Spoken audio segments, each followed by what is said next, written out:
Abot. Nakaingon ko, sigurado yun si Ma'am Rolina, iya akong imbitahon dito kay kalaban ba yakin kaayo ko ni BBM, masuspended mag-yun si Ma'am Rolina para joke lang mag-iambot na ito na dili ka gupdon ni BBM.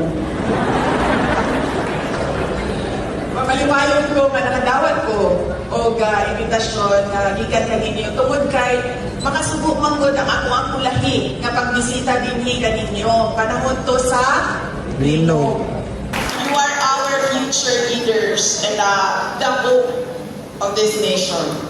Your journeys are shaped by hard work, strengthened by the love of your family and the commitments of the Cebu Technological Institute, Daan Bantayan Campus, Tabogon Extension. This commencement ceremony is a milestone that reflects not only academic success, but the collective efforts of every person in this ceremony. To our dear parents and guardians, dili sayon ang inyong kinabuhi. Puno kini sa kakapoy, kulang sa tulog, ug kalisod. Ug kinahanglan usab nga masabtan kini sa aton mga anak, pinaagi sa pagpahinumdom kanila sa importansya sa edukasyon. Edukasyon ang pag-alsa kanila sa kagawasan sa kalisod. Ang krisis sa presyo sa mga produkto ug balik-balik na kawadon usa ka dakong pagsulay sa atong pagbangon isip pamilya ug isip usa ka nasod. Mas mulisod pa ang mga umaabot na bulan mao ang kinahanglan hisgutan sa pamilya kung unsaon pag-budget sa kwarta. Karon gani napuno na og utang. Unsa na lang sa mga musunod na mga adlaw, semana o mga bulan. Kulang na ang kwarta. Ug sigurado mas mudako pa ang kakulangan. Pero akong ihangyo kaninyo nga ayaw ibaliwala ang edukasyon sa inyong mga anak. Bisan pa sa kalisod, palihog, pilia ang paghatag ng balor sa edukasyon sa inyong mga anak. Ilauman ug giila namo ang inyong sakripisyo. Ug kining adlaw inyoha kini labaw pa sa akua nga inyoha bisita lamang. Mga graduates, ayaw mo ug kalimot ug pasalamat sa inyong ginikanan ug katong mga walay ginikanan sa inyong mga guardians ug kung kinsa man ang nagtabang ug nagpa-eskwela kaninyo para kamo makahimo makalingkod dinha sa inyong mga silya karong adlaw.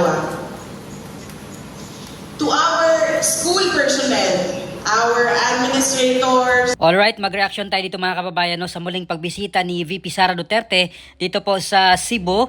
Pero this time ay guest speaker po siya dito mga kababayan no, sa graduation ng Cebu Technological University, Daan Bantayan Campus, Tabogon Extension. No? So doon po ito sa bayan ng Tabogon sa Northern Cebu mga kababayan, na kung saan ay inimbitahan nga po siya bilang guest speaker no, sa graduation. At meron nga po siyang pabirong sinabi no, dito sa director ng school ng CTU Tabogon Extension na baka ma-suspend po siya dito dahil inimbitahan siya or inimbitahan si VP Sara, no? Baka daw ma-suspend siya ni PBBM, mga kababayan, at sinabi ni VP na alam naman po nila na magkaaway po sila ngayon, no?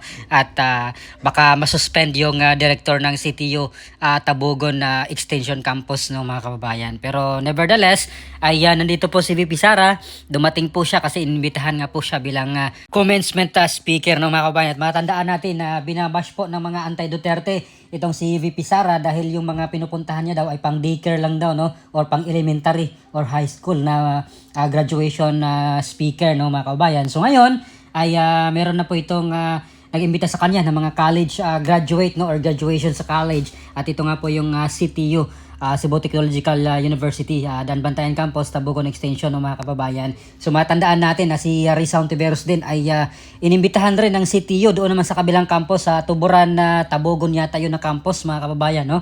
So nung nakaraang linggo naging speaker doon si Risa Ontiveros. So sa kabila naman dito sa parting norte pa rin ito, no, sa Tabogon, Dan Bantayan Campus, Tabogon Extension, si VP Sara naman yung kailang imbitahan na magsalita, no, bilang speaker. At matandaan natin na noong nakaraang taon nga po, mga kababayan, ay bumisita rin dito si VP Sara Duterte sa bayan ng Tabogon, no, at doon sa Cebu noong nilindol po sila ng 6.9 magnitude na lindol noong September 30, 2025, mga kababayan.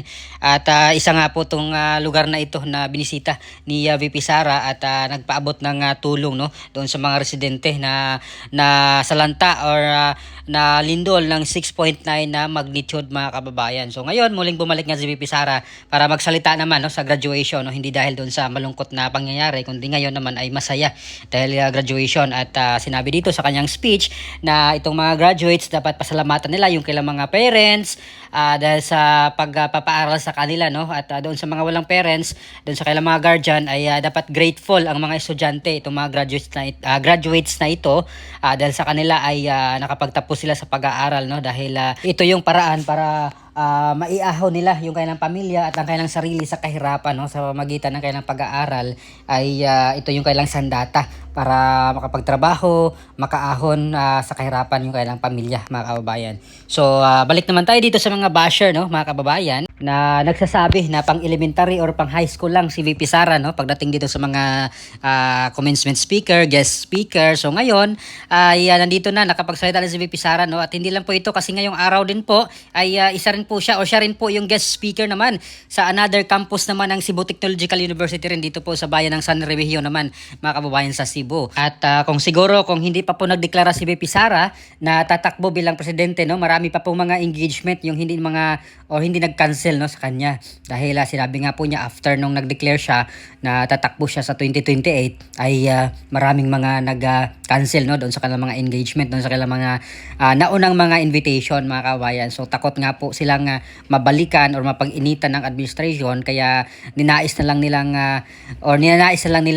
i-cancel, no, yung mga engagement, mga kababayan. So takot po sila nga baka gigipitin sila dito ng administration, no, mga kababayan. So itong director or administrator, no, dito sa Cebu Technological University Dan Bantayan Campus, Tabogon Extension ay saludo po tayo sa kanya dahil sa tapang niya, no, na hindi po niya iniisip yung baka pag-initan siya ng administration, knowing na itong CTU or Cebu Technological University ay state university, mga kababayan, no. Government owned po ito or state owned na university na baka nga ma-suspend yung administrator or yung director, at pati na rin po dito sa kabilang campus nila ng CTU San Remigio, na kung saan ngayong araw nga po si VP Sara ay siya rin po yung commencement speaker, no, doon sa kailang graduation, mga kababayan.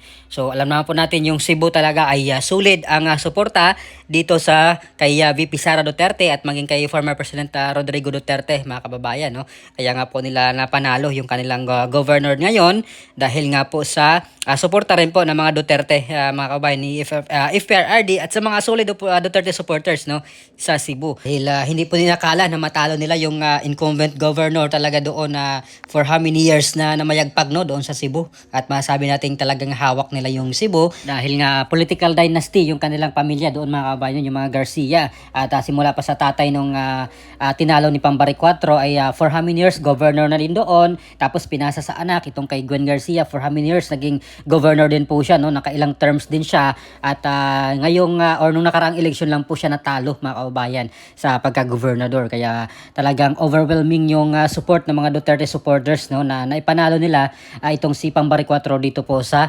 Cebu mga kababayan, nasa Cebu province. So ngayon tingnan natin kung siya pa rin kaya yung dadalhin, no, ng mga Duterte, or siya kaya yung magiging lineup ni VP Sara sa 2028, no, kasi may mga chismis na baka hindi na, no, mga kababayan, dahil nga po close na po itong si Governor Pambari 4 kay PBBM, no. Nakailang beses pong bumalik dyan sa Cebu si President Marcos Jr. na talagang kasama niya itong si Pambari 4. At nung nakarang araw nga lang noon sa kanilang programa, nung walang gutom program, ay kasama rin po niya itong si Pambari 4 or Governor Pambari 4 dito sa kanilang ginagawang pamimigay ng pagkain ba yun doon sa mga walang pagkain, no, mga kababayan, itong walang gutom. So nabash nga po dito si PBBM na nagbisto lang waiter daw po mga kababayan dito sa kanilang ginagawa nung nagpapakain sila ng mga homeless, yung mga walang pagkain. Ayan, pwede daw pumunta doon, no, para makikain. Matandaan natin kahapon din mga kababayan, no, na napakaaga yung pagbisita ni Vice President Sara Duterte doon sa mga pamilya at doon sa lamay, no, ng mga estudyanteng biktima nung sa walang habas na pamamaril doon sa loob ng school, no, sa San Jose National High School sa Tacloban City. So mga bandang 5:30, no, dumating si VP Sara doon sa pamilya doon sa Borol mga kababayan. At after niya dito sa Tacloban, nung pagbisita niya ng umaga, ay dumiretso dito sa Cebu mga kababayan, no, para nga dito sa graduation ng Cebu Technological University. So kaya pala sobrang aga siya doon sa pagbisita kasi meron pala siyang event din, no, sa tanghali dito or hapon mga kababayan sa Cebu naman. So talagang makikita natin yung sipag ni VP Sara, no. Sunod yung kanyang mga ginagawa from Mindanao, na talagang maaga rin po siya nag-umpisa 6:30 doon sa Davao Occidental, no, kasi inikot niya po talaga yung mga area na hindi pa po niya napuntahan, yung mga nasalanta, no, or mga biktima ng lindol nung 7.8 magnitude mga kababayan, at pinasaya niya yung mga tao doon, no, na kahit papaano na stress debriefing niya na natanggal yung mga trauma ng mga residente doon, dahil nga po Father's Day nung nakaraang linggo ay yung mga tatay yung kanyang pinalaro, no, doon sa stage mga kababayan, at sobrang saya naman ng mga residente doon sa kanyang ginagawa from Davao Occidental sa may Jose Abad Santos. Tumawid siya ng Balot Island, no, doon sa isla, at after noon bumalik siya dito sa Sarangani na sa dito sa Glan, Sarangani, no, at pinasaya niya rin po yung mga tao doon. At pagkahapon doon na po siya sa may kabilang side ng Sarangani. Ito po yung maasim naman mga kababayan, kung saan sa sobrang daming tao, no, or sobrang daming tao yung sumalubong at tumanggap sa kanya doon, at pinasaya niya yung mga taga maasim Sarangani rin mga kababayan. Tapos binabanatan pa nila si VP Sara, yung mga anti-Duterte, yung mga dilawan, yung mga loyalista na wala daw pong ginagawa si VP Sara, no, mga kababayan. So talagang tanga na lang siguro yung mga maniwala sa kanila, no, mga kababayan. Despite doon sa budget ni VP Sara, kung hindi lang siguro ginipit yung kanyang budget ng Kongreso, ay mas marami pa po siyang matulungan mga kababayan. Lalo na kung pinipilahan talaga ng mga tao, no, na humihingin tulong para dito sa burial and medical assistance mga kababayan. So ngayon yung tulong ni VP Sara, yung mga pang disaster relief lang, no, at pakunti-kunti doon sa mga biktima mga kababayan. So understandable naman, or alam na po natin yung dahilan, dahil ginigipit siya ng Kongreso, hindi po siya binigyan ng malaking pondo talaga or yung pondo na hiningi talaga niya. So yung pondo na ibinigay sa kanya ng Kongreso ay sakto lang doon sa operational ng Office of the Vice President, pang bayad sa mga tauhan, pang bayad sa renta doon sa kanilang opisina. At imagine meron po silang ilang opisina, no, satellite offices mga kababayan. So kailangan po nilang magbayad din ng mga renta at papasahod, no, sa mga employees ng OVP. So ano po masabi niyo dito mga kababayan sa pagbisita ni VP Sara muli sa Cebu, no, bilang guest speaker or commencement speaker sa graduation naman ng Cebu Technological University dito po sa Maydan Bantayan Campus, Tabugon Extension. So please comment down below. Maraming salamat. God bless po sa ating lahat.